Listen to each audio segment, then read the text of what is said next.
I never imagined that a simple neighborhood basketball game could completely derail my afternoon, or even my life.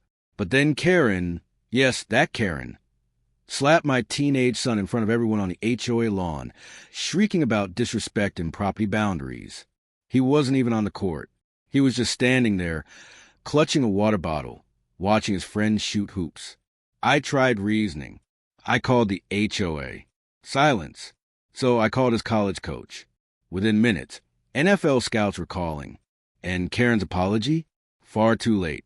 Our quiet suburban street had suddenly morphed into a war zone of gossip, lawsuits, and viral social media posts. The sun was sinking behind the rooftops, painting everything in a soft golden glow, the kind that tricks you into thinking all petty disputes could be forgotten. Tyler bounced a basketball in the driveway, headphones in, completely oblivious. I sat on the porch, sipping iced tea, thinking only about tacos for dinner. Then I heard it, the shrill staccato high heels on asphalt. I squinted. There she was, Karen, HOA president, self-appointed neighborhood moral enforcer, human embodiment of a warning sign. She stormed toward the court like a hurricane. "You!" she yelled, pointing so sharply I could almost feel the sting. "Your kid ruined my evening." I blinked. Tyler wasn't even playing. He was 5 feet away, nodding his head to some underground track. "Excuse me," I said, standing. "He's not even." Before I could finish, Karen smacked him across the cheek. My iced tea nearly flew from my hand. Tyler staggered, stunned, hand on his face. Neighbors peeked from behind curtains, whispers floating on the warm evening air. My heart pounded like a drum. "Karen!" I barked, but she was already gesturing at some invisible crime scene on my driveway. "This is your fault. You let your children disrespect property." I hadn't even seen him near her precious grass. My voice cracked from disbelief. Tyler just stood there, silent, stunned, all his usual sarcasm gone. Karen's lip curled in triumph, as if she delivered justice to the world. And just like that, our serene evening dissolved. I knew one thing. This wasn't ending with a simple apology. I felt the gears turning in my head. Whatever I did next, it would escalate far beyond her slap. The street no longer felt golden. It felt stormy, charged. Tyler pressed his hand to his cheek, a bright red mark forming. His eyes weren't angry yet, only confused and hurt. "Why would she?" he whispered. "I don't know, buddy," I said, voice steady but tight. "But we'll fix this." Fixing it would mean polite HOA emails. No. Karen had crossed a line, and I was already plotting next steps. I stepped forward, voice calm but firm. "Karen," that was uncalled for. "You need to leave." She tilted her head, narrowing her eyes. "Leave? I'm protecting the neighborhood. That kid," she gestured at Tyler, "is a menace to property values." He hadn't touched her lawn. He wasn't even near it. She tried to shove me, her energy brimming like a shaken soda can. I caught her arm, holding it steady. Neighbors peeked from windows, murmuring about legal action. My mind raced. Document. Authorities. But could I? Was it worth it for a kid shooting hoops? Then Tyler spoke quietly but decisively. "Dad, call Coach Reynolds." I froze. "What?" "Just do it. Trust me." His eyes held a weight I hadn't seen before. Karen, thinking she'd won some moral victory, finally stormed off, heels clicking, calmed in return. I grabbed my phone. A simple HOA complaint wasn't enough. If she wanted a war, she'd get one, but on our terms. As I dialed Coach Reynolds, I felt the stirrings of something bigger than suburbia drama. Something that could change Tyler's life. Karen's voice echoed behind me. "Next time, it won't just be a slap." I froze, knuckles white around the phone. Tyler's cheek burned red, but a spark gleamed in his eyes. He knew the game had changed. The phone rang twice. "Hello." Coach Reynolds' deep, calm voice answered. "Coach, it's me. We need to talk about Tyler. It's urgent." I recounted every detail.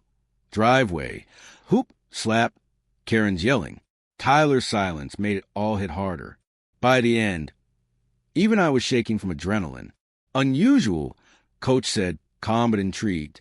Send me a video of him practicing. If he's good, I have people who need to see him. NFL scouts. My brain froze. A normal slap in suburban drama had become a potential career launch. Tyler's eyes widened, disbelief and awe mingling. Then I remembered Karen. Her petty slap had inadvertently triggered something huge. Tyler finally spoke. Dad, maybe she just complicated my life in a good way. I laughed nervously. Outside, our street was quiet but tense. HOA whispers, neighbors' peaks, potential legal calls. It was all simmering. Karen's apology wouldn't matter. Too much was already in motion.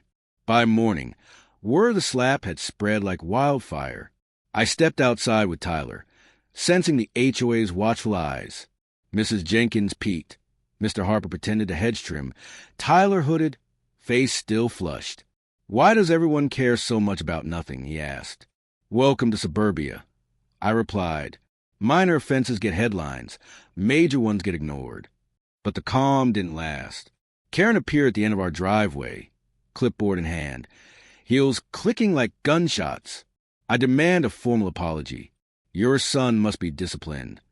Tyler's eyes met mine. I inhaled, balancing anger and disbelief. He wasn't doing anything wrong.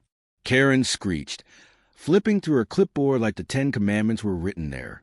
Neighborhood safety, property rights, moral order. I saw neighbors filming and whispering.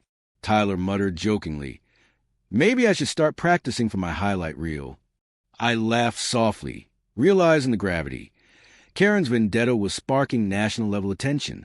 If Coach Reynolds got involved and scouts called, this slap was no longer suburban drama. It was a career-launching event. I clenched my fists, looked at Tyler. All right, son, let's see how far this goes. Karen's scream echoed across the street. You'll regret this. By the time Tyler was inside, my phone buzzed nonstop, text notifications, DMs from neighbors and strangers who had seen the video. One clip already made it to local news. Tyler stunned, Karen mid-slap, a suburban horror scene frozen in time. The tension in the air felt thicker than humidity. One slap, one overreaction, and our quiet neighborhood had erupted into a viral social media circus. Somewhere in that chaos, Tyler's future had shifted overnight. He shot me a small, knowing smirk.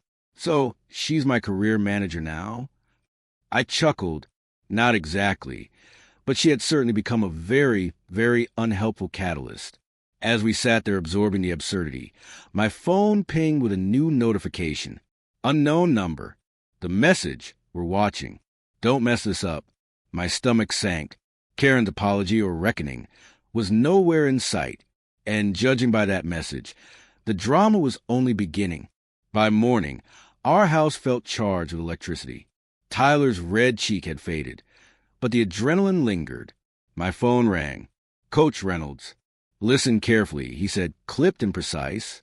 I've got contacts, scouts, agents. They've seen the clip. They're curious. I need Tyler practicing tomorrow. Filmed. Clean. Professional. Tyler's eyes widened. Scouts already? I nodded, keeping calm. Your slap fame has consequences. Good ones. Half excitement, half disbelief. Then Tyler asked the inevitable question. What about Karen? I sighed. We'll handle her. Right now, this is your moment. Don't let her steal it. The next hour was a whirlwind. I set up a makeshift filming area in the driveway. Tyler ran drills, dribbled, shot three-pointers, every movement captured on my phone. Neighbors began peeking from lawns, some whispering, others filming. It felt like reality TV, but higher stakes. Coach Reynolds called again. Send me the footage. Raw talent, no editing. I hit send. Within minutes, pings arrived. Scouts. Real professional scouts asking for more videos. My heart raced. And then Karen appeared, clipboard in hand, flanked by two neighbors. I can't believe this, she said, dripping moral outrage. You're exploiting the neighborhood for attention. Shame on you. Tyler didn't flinch. He dribbled past her, calm, confident. Cinematic. Teenage boy versus raging HOA tyrant. Karen's anger wasn't fading. She had an audience now. Scouts, neighbors, the entire street. By late afternoon, our driveway had transformed. Tyler sprinted drills, shot, dodged imaginary defenders. My phone buzzed nonstop. Texts, DMs, emails, scouts requesting more footage. One call in particular made my heart leap. NFL scouts. Immediate evaluation.